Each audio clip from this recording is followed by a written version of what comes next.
A normal shoe on ice is unstable. It may slide unexpectedly, but it cannot easily grip, steer, or push with precision.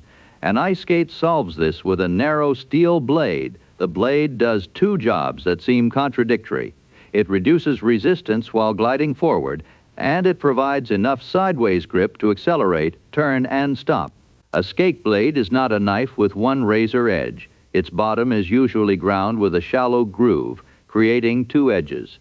When the skater tilts the blade, one edge bites into the ice. The skater pushes sideways against the surface, and the ice pushes the skater forward. During a straight glide, the blade aligns with the direction of motion, so resistance is much lower. Why is the contact so slippery? For a long time, the standard answer was pressure melting. Because the blade concentrates force into a small area, pressure lowers the melting point of ice slightly. That effect exists, especially near 0 degrees Celsius, but it cannot explain skating across the full range of temperatures used in rinks and outdoors. Modern explanations involve several mechanisms. Ice already has a thin, disordered surface layer whose molecules are less rigidly arranged than those deeper in the crystal. As a moving blade rubs and deforms the surface, frictional, heating, and mechanical work can create or thicken a very thin lubricating film.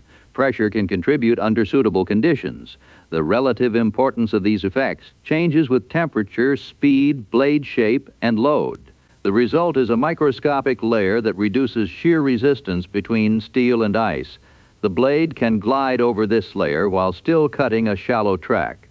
It is therefore misleading to say that ice is slippery only because the blade's pressure melts it.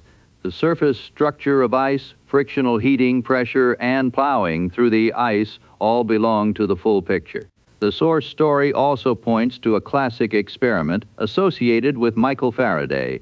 Take two clean ice surfaces near the melting point and press them firmly together. They may freeze into one piece. This process is called regelation. A thin mobile layer at the surfaces rearranges and refreezes across the contact.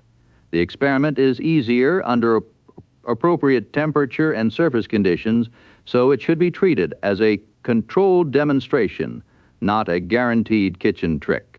Early skates made from animal bone allowed people to glide, but steel blades made controlled edges and efficient pushing possible. Today, speed skating blades, hockey blades, and figure skating blades differ because each sport balances glide, grip, stability, and maneuverability in a different way. A figure skate even adds toe picks for certain jumps and steps. The blade, therefore, does far more than make the contact area small. Its geometry directs forces, its edges grip when tilted, its smooth length supports an efficient glide, and at the microscopic contact, ice and blade create a low-friction interface whose physics is more complex than a single melting story. Ice skates need blades because skating is not just sliding. It is controlled sliding. Push when you need force, carve when you need direction, and glide when you want speed.